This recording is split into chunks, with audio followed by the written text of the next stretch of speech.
Salam Bapak Ibu semua.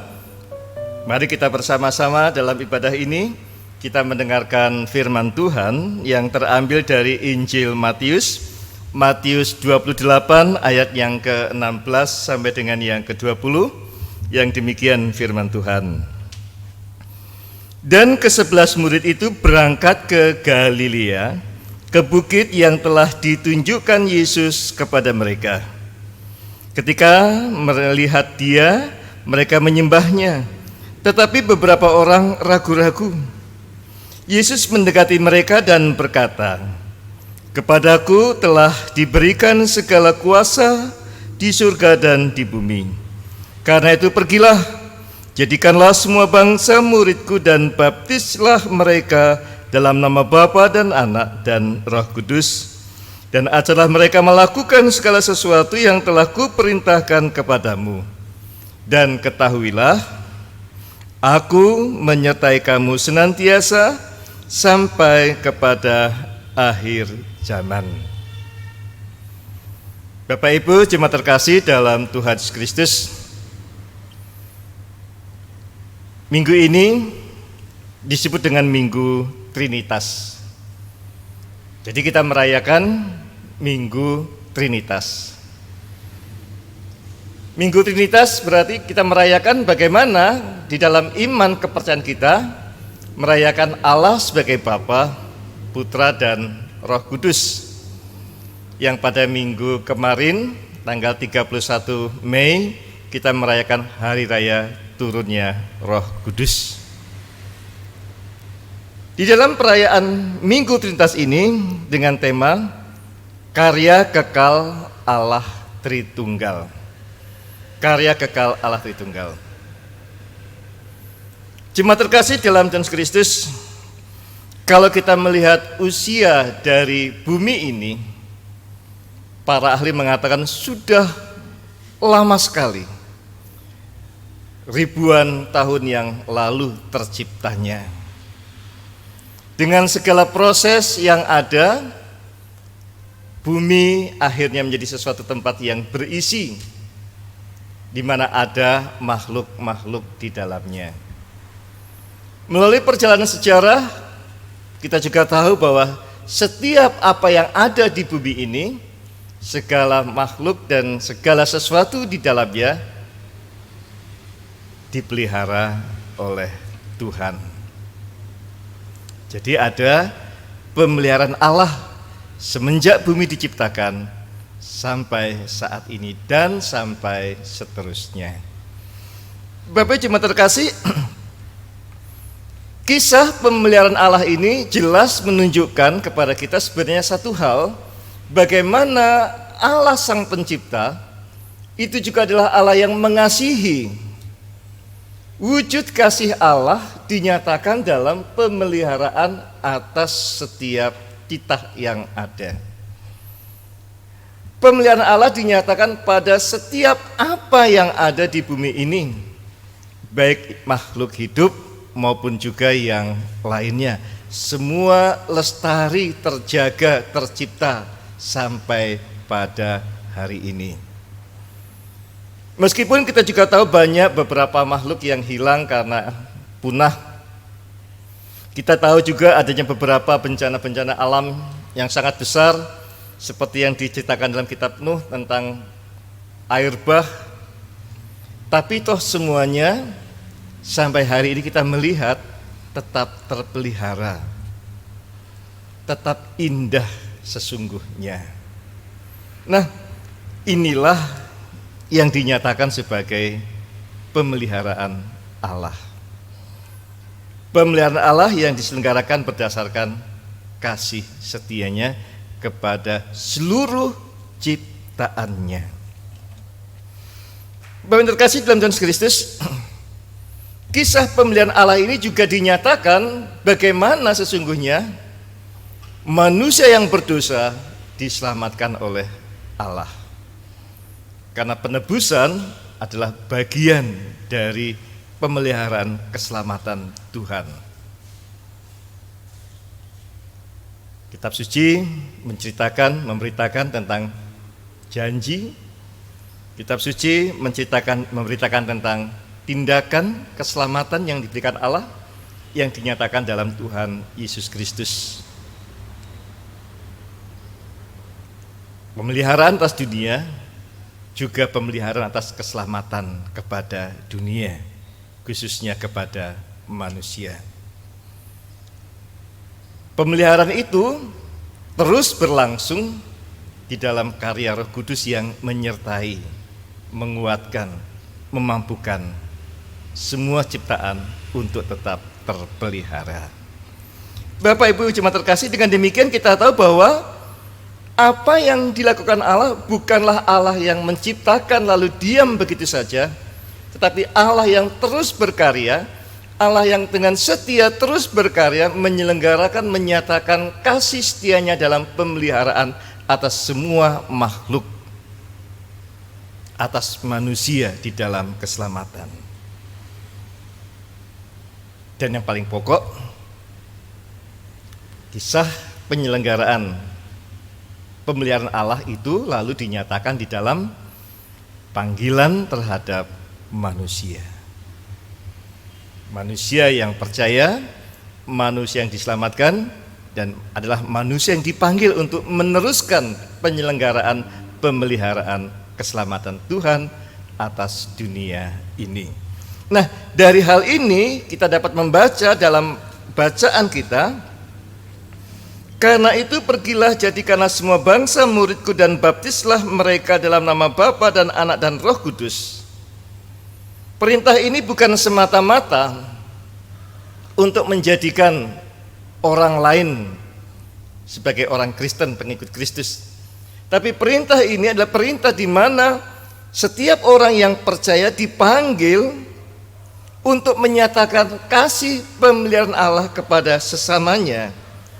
Dan baptislah mereka dalam nama Bapa dan Anak dan Roh, dan menunjukkan bahwa kuasa tindakan pemeliharaan itu diselenggarakan, dinyatakan di dalam kuasa Allah, supaya mereka mengenal, merasakan dan percaya bahwa Allah tidak meninggalkan.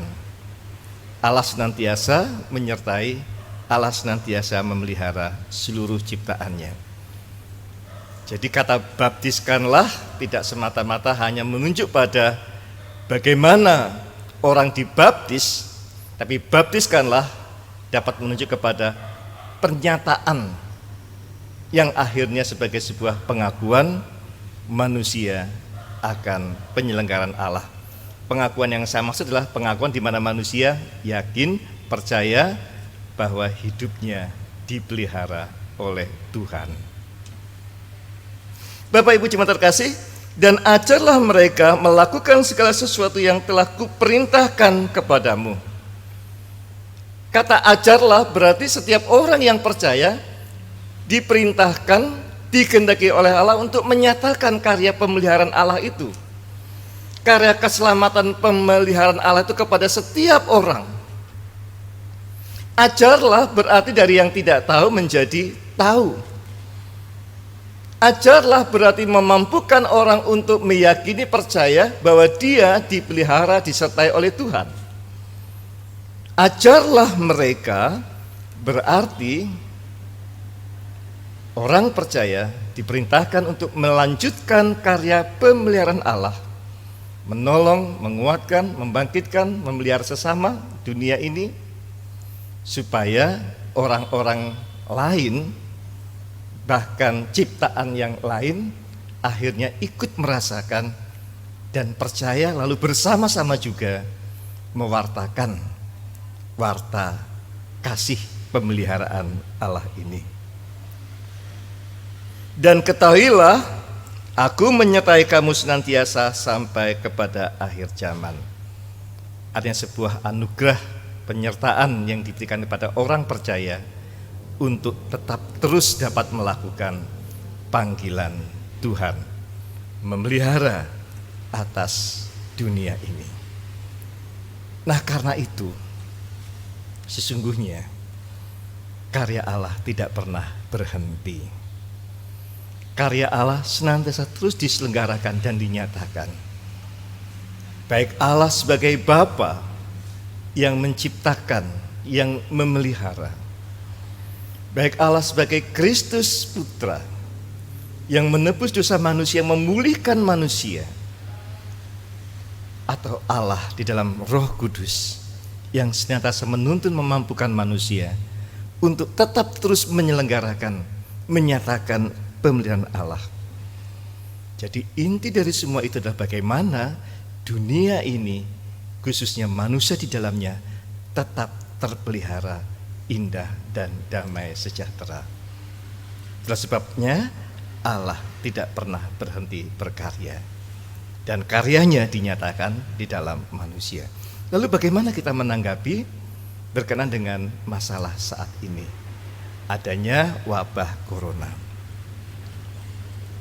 Kita tahu bahwa segala sesuatu yang terjadi di dunia ini adalah atas izin kehendak Allah. Dari ungkapan ini kita tahu bahwa wabah ini sebenarnya juga dikehendaki oleh Tuhan. Mengapa Allah menghendaki sehingga terjadinya banyak sekali korban-korban yang ada? Dan terkasih, pemeliharaan Allah memang juga membawa, menuntut adanya pengorbanan. Sama seperti manusia, ada yang lahir, tapi juga ada yang mati. Karena usia yang semakin tua, akhirnya dia menghadap Tuhan. Itu adalah bagian dari pilihan Tuhan. Pertanyaan, kenapa kok harus ada kematian? Ya karena memang harus demikian, supaya bumi tetap terjaga, terpelihara, supaya manusia tetap terpelihara. Sehingga kematian bukan hukuman, kematian merupakan bagian dari pemeliharaan. Nah, dengan demikian, adanya wabah corona ini juga merupakan bagian dari pemeliharaan Allah atas manusia, meskipun membawa dampak adanya kurban yang berjatuhan. Bagaimana kita menalarkan ini sebagai pemeliharaan?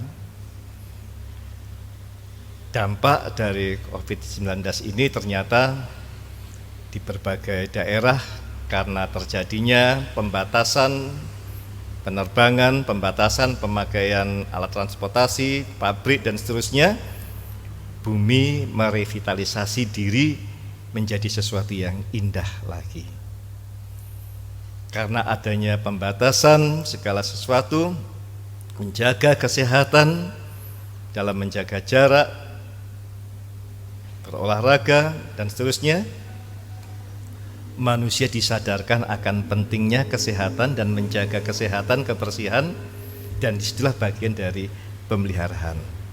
Sehingga new norma yang disampaikan Bapak Presiden yang diperlakukan di Indonesia ini adalah membentuk sebuah sikap baru, pola hidup yang baru, pola hidup untuk lebih memperhatikan, menjaga kesehatan dan kebersihan tanpa mengurangi apa yang harus kita lakukan. Jadi ada sesuatu yang baru yang ditimbulkan, dan sesuatu yang baru itu sebenarnya sesuatu yang mendatangkan kepada kita hal yang baik. Nah, ini yang tadi saya katakan bagian dari pemeliharaan Allah. Lah nek sing ngeyel piye? Sing gugu karepe dhewe piye? Ya sudah, mereka memilih bagiannya sendiri. Kalau toh mereka terkena penyakit, ya jangan salahkan Tuhan, jangan salahkan orang lain, tapi salahkan dirinya sendiri karena dia tidak mau mengubah dirinya untuk menjadi lebih baik dengan mengikuti protokol yang ada. Nah, dengan demikian benar kasih, kita percaya bahwa apa yang menjadi keadaan kita sekarang ini pasti suatu saat, di waktu yang tidak lama lagi, Allah membawa kepada pemeliharaan dunia menjadi lebih baik.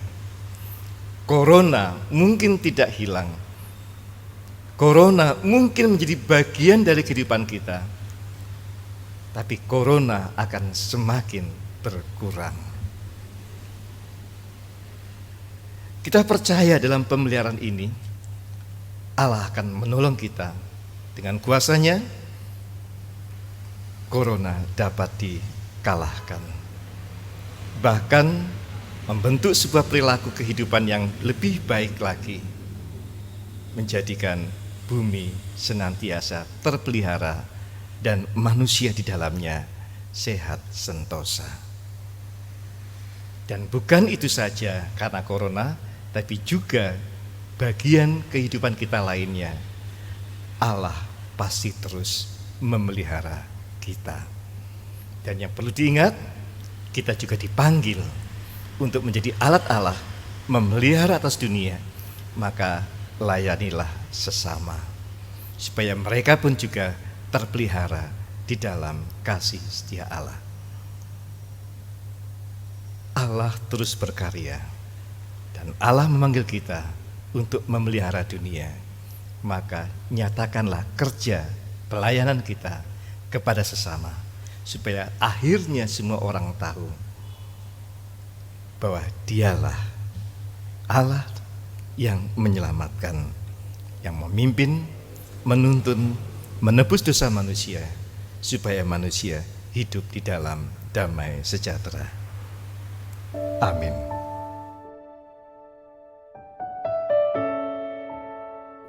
Bapak Ibu, mari kita berdoa. Kami datang kepadamu ya Bapa, Allah yang Maha Pengasih. Kami datang mengucap syukur untuk firman yang boleh kami dengar. Kami datang mengucap syukur untuk segala penyelenggaraan yang Tuhan berikan di dalam pemeliharaan atas hidup kami. Kami ucap syukur kalau Engkau senantiasa ada dan senantiasa menyertai atas kami semua. Karena Bapa, perkenankan kami saat ini untuk menghaturkan harapan, permohonan di dalam doa. Dengarkanlah ya Bapa atas doa dan seru kami. Dengarkanlah atas permohonan-permohonan kami. Kiranya Engkau hadir dan memberkati, Engkau hadir dan menyatakan memberi atas apa yang kami pinta di hadapan-Mu. Kami berdoa Bapa untuk bangsa dan negara ini, Indonesia, yang terus berjuang khususnya pada saat ini menghadapi virus corona yang ada, wabah penyakit yang merajalela. Tuhan tolong kami, mampukan para pemimpin kami untuk memilih, melakukan dengan bijaksana, sehingga setiap pengambilan keputusan yang diambilnya dapat menuntaskan, mengantisipasi, dan membawa Indonesia kepada kesehatan yang sempurna. Karena Bapa, tolong pemerintah kami, supaya orang-orang yang sengaja melakukan sesuatu untuk tidak dapat terlaksananya, Tuhan ingatkan. Karena ada sesuatu yang lebih besar yang harus dipertanggungjawabkan, keselamatan seluruh manusia. Mampukan kami untuk pemerintah kami untuk bijak dan senantiasa takut akan Engkau, sehingga setiap polisi yang diambilnya benar-benar mendatangkan tindakan nyata untuk segera bangsa ini keluar dari penderitaan yang ada. Tuhan berkati juga setiap golongan-golongan yang ada di dalam masyarakat kami, supaya kami senantiasa dapat mendengar dan memilih yang baik, dan menentukan jalan hidup yang benar, supaya tidak waton suloyo, supaya tidak hanya berani menentang, tapi tanpa dasar yang jelas. Tapi kami bersatu untuk bersama dengan pemerintah mewujudkan program-program yang ada di dalam new norma ini, sehingga semua yang kami lakukan bersama-sama dapat semakin mencegah penyebaran yang ada dan juga semakin memberantas penyakit yang ada. Dan tidak hanya berhenti pada corona, tapi terus berlanjut. Kami berkarya bersama membangun negara ini. Ya Bapa, berkatilah juga untuk keluarga kami, hadir dan senantiasa sertai, hadir dan senantiasa menuntun, memberkati, supaya kami selamat dalam hidup berkeluarga, senantiasa berjumpa dengan kebahagiaan dan sukacita, senantiasa merasakan damai sejahtera. Berilah kepada kami keberanian untuk terus tetap berkarya. Beri kepada kami keberanian untuk tetap terus melayani sesama, supaya keluarga kami senantiasa diberkati, senantiasa merasakan damai sejahtera dan berguna bagi sesama. Berkatilah Bapa untuk setiap apa yang harus kami kerjakan di dalam pekerjaan-pekerjaan kami, terlebih ketika kami harus berhubungan dengan banyak orang, banyak hal. Tuhan, tolong kami untuk tetap memberi kesehatan, kekuatan, dan kemampuan berpikir yang bijak, supaya kami dapat melakukan pekerjaan kami dengan baik dan buahnya dirasakan oleh banyak orang, dan juga boleh mencukupi segala kebutuhan yang ada. Berkatilah atas anak-anak kami yang sedang terus melanjutkan studinya, khususnya di masa-masa semesteran yang baru ini. Tuhan, tolong supaya anak-anak kami dapat senantiasa bertanggung jawab dan melanjutkan proses pendidikan yang ada. Biarlah di mana mereka ditempatkan, mereka melakukan segala aktivitas, segala proses belajar belajar, dan melakukan yang terbaik, dan mereka boleh meraih apa yang menjadi cita-citanya. Berkatilah juga atas gerejamu GKJ Delanggu, khususnya di tengah-tengah pandemi saat ini. Biarlah kami terus dapat berkreativitas, menemukan strategi cara yang baru untuk tetap terus melanjutkan pelayanan, untuk menyatakan kepada dunia akan pemeliharaan-Mu, sehingga kami tidak khawatir dan takut, dan tetap terus bersemangat mewujudkan pelayanan pemeliharaan Tuhan, sampai banyak orang boleh mengenal Kristus. Ya Bapa, dengarkanlah doa-doa kami. Dengarkanlah saudara-saudara kami yang menderita sakit, memohon berharap atas kesembuhan. Pulihkanlah dan sembuhkanlah mereka. Dengarkanlah doa kami Bapa, dengarkanlah permohonan kami. Karena semuanya kami pinta di dalam nama Tuhan kami, Yesus Kristus, Allah yang menyertai kami. Amin.